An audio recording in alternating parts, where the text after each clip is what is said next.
ನಮ್ಮ ಫ್ಯಾಕ್ಟ್ರಿ ಬಂದ್ಬಿಟ್ಟು ದಾಬಸ್ಪೇಟೆನಲ್ಲಿ ನಾಗಸಂದ್ರ ಹತ್ರನೂ ನಮ್ಮದೊಂದು ಆಫೀಸ್ ಇದೆ. ನಾವು ಇಂಡಕ್ಷನ್ ಕುಕಿಂಗ್ ಎಕ್ವಿಪ್ಮೆಂಟ್ ಟೆಕ್ನಾಲಜಿಯಲ್ಲಿ ಸುಮಾರು 12 ವರ್ಷದಿಂದ ಇದ್ದೀವಿ. ಇದನ್ನು ನಾವೇ ಡಿಸೈನ್ ಡೆವಲಪ್ಮೆಂಟ್ ಎಲ್ಲ ಮಾಡಿದ್ದು. So prouder made in India ಅಂತ ಹೇಳ್ಬಿಟ್ಟು ಇದು replacement for L P G ಆಗಿದೆ. ಇವಾಗಿರೋ ಕ್ರೈಸಿಸ್ಗೆ ಎಲ್ ಪಿ ಜಿಗೆ ಇದು ರೀಪ್ಲೇಸ್ಮೆಂಟ್ ಆಗುತ್ತೆ. Especially hotel industries, factories, canteens, hostels, choultries, schools, ಎಲ್ಲೆಲ್ಲಿ ಫುಡ್ ಪ್ರೊವೈಡ್ ಮಾಡ್ತಾರೆ it can be an alternate energy ಅಲ್ಲಿ. ಈಗ ನಮ್ಮ ದೇಶದಲ್ಲೂ ಹೆಚ್ಚು ಕಮ್ಮಿ 51% electricity through solar, wind and other ಸೋರ್ಸಿಂದ ತೆಗೆಯೋದ್ರಿಂದ ನಮಗೆ ಎಲೆಕ್ಟ್ರಿಸಿಟಿಗೂ ಏನು ಕೊರತೆ ಬರಲ್ಲ. ಆಮೇಲೆ we are not dependent on some other country for the fuel. We can be self clean. ಇದನ್ನು ಸೋಲಾರ್ ಪ್ಯಾನಲ್ ಯೂಸ್ ಮಾಡಿಕೊಂಡು ರನ್ ಮಾಡ್ಕೋಬಹುದು. ಸೊ ಅದರಿಂದ ಇದು ಎಕೋ ಫ್ರೆಂಡ್ಲಿನೂ ಆಗುತ್ತೆ. At the same time energy cost ಬರಲ್ಲ. ನಾವು comparison to L P G and induction ಅಂದರೆ ಎಲ್ ಪಿ ಜಿನಲ್ಲಿ ಹೆಚ್ಚು ಕಮ್ಮಿ 60% ಅದು ಪರಿಸರಕ್ಕೆ ವಾಚಿ ಹೋಗುತ್ತೆ, 40% ಮಾತ್ರ ಅಡುಗೆ ಮಾಡ್ಕೊಳ್ಳೋದು. ಸೊ ಅದನ್ನು ಕಂಪೇರ್ ಮಾಡಿದ್ರೆ ಇಂಡಕ್ಷನ್ 85 to 90% ಎಫಿಷಿಯೆಂಟ್ ಇರುತ್ತೆ. ಎಫಿಷಿಯನ್ಸಿ ಜಾಸ್ತಿ ಇರೋದ್ರಿಂದ ನಿಮಗೆ ರನ್ನಿಂಗ್ ಕಾಸ್ಟು ಕಮ್ಮಿ ಆಗುತ್ತೆ. ಫಾರ್ ಎಕ್ಸಾಂಪಲ್ ಇವಾಗ ಎಲ್ ಪಿ ಜಿನಲ್ಲಿ 100 ರೂಪಾಯಿ ಖರ್ಚಾಗುತ್ತೆ ಅಂದರೆ ಇದರಲ್ಲಿ 40 ರೂಪಾಯಿ ಖರ್ಚಾಗುತ್ತೆ.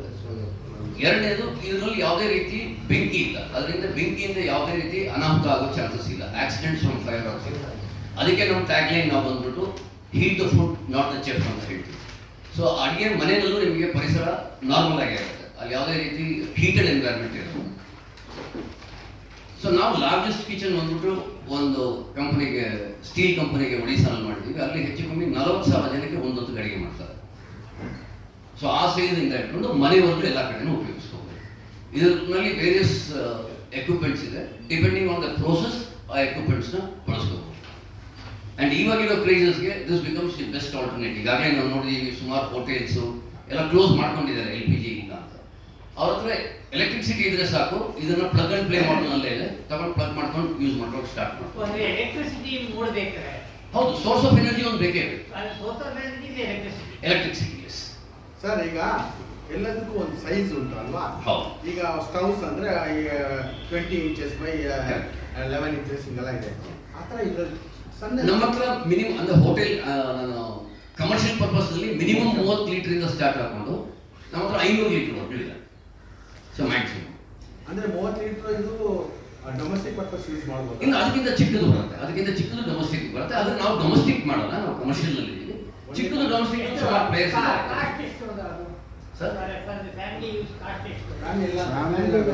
ಫ್ಯಾಮಿಲಿ ಯೂಸ್ ನಾವು ಮಾಡ್ತಾ ಇಲ್ಲ, ನಾವು ಮ್ಯಾನುಫ್ಯಾಕ್ಚರ್ ಓನ್ಲಿ ಕಮರ್ಷಿಯಲ್ ನಾವು. ಬಟ್ ಈ technology canteens, hotels, hostels, choultries especially minimum ನಮ್ದು 40,000 ಇಂದ ಹಿಡ್ಕೊಂಡು 5 lakhs ವರೆಗೂ ಇದೆ.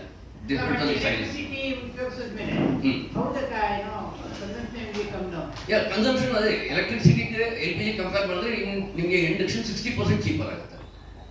ಸರ್, ಮೇಂಟೆನೆನ್ಸ್ ಪಾಕೆಟ್ ಫ್ರೆಂಡ್ಲಿ ಅಂತ ಹೇಳಿದ್ರಿ, ಎಕೋ ಫ್ರೆಂಡ್ಲಿ ಹೇಗಾಗುತ್ತೆ? ಇವಾಗ ಎಲ್ ಪಿ ಜಿ ನಾವು ಬರ್ನ್ ಮಾಡುವಾಗ ಕಾರ್ಬನ್ ಡೈಆಕ್ಸೈಡ್ ಎಮಿಷನ್ ಆಗುತ್ತೆ. So 1 kg L P G ಉಳಿಸಿದಾಗ ಹೆಚ್ಚು ಕಮ್ಮಿ 2.9 kgs of carbon dioxide atmosphere ಹೋಗ್ತಾ ಇದೆ. ಇದರಲ್ಲಿ ಯಾವುದೇ ರೀತಿ ಬೆಂಕಿ ಇಲ್ಲ, ಅದರಿಂದ ನಿಮಗೆ ಪರಿಸರಕ್ಕೆ ಏನು ತೊಂದರೆ ಆಗಲ್ಲ. ಸರ್, ಆ ಬೆಂಕಿ ಬರೋದಕ್ಕೆ ಮೀಡಿಯಾ ಏನು ಸರ್? ಕಾರ್ಬನ್ ಇದು ಅಂತದ್ದು ಏನಾದರೂ ಇರುತ್ತಾ? ಇಲ್ಲ, ಎಲೆಕ್ಟ್ರಿಸಿಟಿ ಇಲ್ಲ. ಎಲೆಕ್ಟ್ರಿಸಿಟಿ ಸರ್, ಮೇಂಟೆನೆನ್ಸ್ ಅಷ್ಟೇ ಚೇಂಜ್ ಇಲ್ಲ ಸರ್. ನಾವು ಹೆಚ್ಚು ಕಮ್ಮಿ 12 ವರ್ಷದಿಂದ ಇದೀವಿ ಮಾರ್ಕೆಟ್ನಲ್ಲಿ. ಸರ್, ನೀವು 12 ವರ್ಷದಿಂದ ಮಾಡ್ತಾ ಇದ್ದೀರಾ. ಈ ಒಂದು ಕ್ರೈಸಿಸ್ ಬಂದಿದ್ದಕ್ಕೆ ಇವಾಗ ಪ್ರೆಸ್ ಮೀಟ್ ಮಾಡ್ತಾ ಇದ್ದೀರಾ. ನಮ್ದು ಒಂದು ಉಂಟು, ನಮ್ದಿದೆ, ಯೂಸ್ ಮಾಡ್ಕೊಳ್ಳಿ ಅಂತ. ಈಗ ಬೇಡಿಕೆ ಜಾಸ್ತಿ ಆದ್ರೆ ನೀವು ಡೊಮೆಸ್ಟಿಕ್ ಅಂತ ಥಿಂಕ್ ಮಾಡಿಲ್ಲ ಇನ್ನು? ಇಲ್ಲ, ಡೊಮೆಸ್ಟಿಕ್ ಸುಮಾರು ಕಂಪನೀಸ್ ಇದೆ, ಆದ್ರೆ ಇಂಡಿಯನ್ ಅಲ್ಲಿ ಮಾಡ್ತಾ ಇದ್ದಾರೆ. ಈಗ ನೀವು ಮಾಡೋಂಥ ಏನಾದ್ರು ಇದೆಯಾ? ಇಲ್ಲ, ಡೊಮೆಸ್ಟಿಕ್ ನಾವು ಮಾಡ್ತಾ ಇಲ್ಲ. ಯಾಕಂದ್ರೆ ಅವ್ರಿಗೆ ಮೈಗ್ರೇನ್ ಪ್ರಾಬ್ಲಮ್, ಬ್ರಾಂಕಿಟಿಸ್ ಪ್ರಾಬ್ಲಮ್ ಎಲ್ಲ ಇದ್ದಿದೆ. ರೆಸ್ಪಿರೇಟರಿ ಡಿಸಾರ್ಡರ್ ಬರುತ್ತೆ, ಬಿಕಾಸ್ ಕಾರ್ಬನ್ ಇನ್ಹೇಲ್ ಮಾಡ್ತಾರೆ. ವೆರಿಕಸ್ ವೆನ್ ಬರುತ್ತೆ ಅವರಿಗೆ ಕಾಲ್. ಹೌದು. ಬಟ್ ಈ ಪರ್ಟಿಕ್ಯುಲರ್ ಟೆಕ್ನಾಲಜಿಯಲ್ಲಿ ಏನು ಬೆಂಕಿನೇ ಇಲ್ಲ, ಅದರಿಂದ ಯಾವುದೇ ರೀತಿ ಹೆಲ್ತ್ ಹಜಾರ್ಡ್ಸು ಇಲ್ಲ. ಸೊ ಇಲ್ಲಿ ಆಸ್ ಅ ಓನರ್ ನಿಮಗೆ ಎಕನಾಮಿಕ್ಸ್ ವರ್ಕೌಟ್ ಆಗುತ್ತೆ. ಆಸ್ ಅ ಸಿಟಿಸನ್ ನೀವು ಎಕೋ ಫ್ರೆಂಡ್ಲಿ ಕಾಂಟ್ರಿಬ್ಯೂಷನ್ ಮಾಡ್ತಾ ಇದ್ದೀರಾ. To your employee you are making them work in a healthy environment. ಕೆಂಪುಗೆ ಸರ್ಫೇಸ್ ಆಗೋದೇ ಇಲ್ಲ, ಯಾವುದೇ ಎಫೆಕ್ಟ್ ಆಗಲ್ಲ. ಕೆಳಗೆ ನಾವು ಪೇಪರ್ ಇಟ್ಬಿಟ್ಟು ಅದ್ರ ಮೇಲೆ ಪಾತ್ರೆ ಇಟ್ಟು ಅಡುಗೆ ಮಾಡಿದ್ರು ಪೇಪರ್ ಸುಡಲ್ಲ. ನೀವು ಲಾಂಡ್ರಿ ಬಾಕ್ಸ್ ಅಲ್ಲಿ ಹತ್ರ ಮಾಡಿದ್ರು ಪೇಪರ್ ಸುಟ್ಟೋಗುತ್ತೆ. ಹೌದು, ನೀವು ಮನೆಯಲ್ಲಿ ಸ್ಟೋವ್ನಲ್ಲಿ ಕೆಳಗಡೆ ಒಂದು ನ್ಯೂಸ್ ಪೇಪರ್ ಇಟ್ಬಿಟ್ಟು ಇಲ್ಲ ಯಾವುದೋ ಒಂದು ಪೇಪರ್ ಇಟ್ಬಿಟ್ಟು ಅದ್ರ ಮೇಲೆ ನೀವು ಟ್ರೈ ಮಾಡಿ, ಅದು ಸುಟ್ಟೋಗಲ್ಲ. ಎಷ್ಟೊಂದಾದ್ರೂ ಅಡುಗೆ ಮಾಡಿ ಏನೂ ಆಗಲ್ಲ.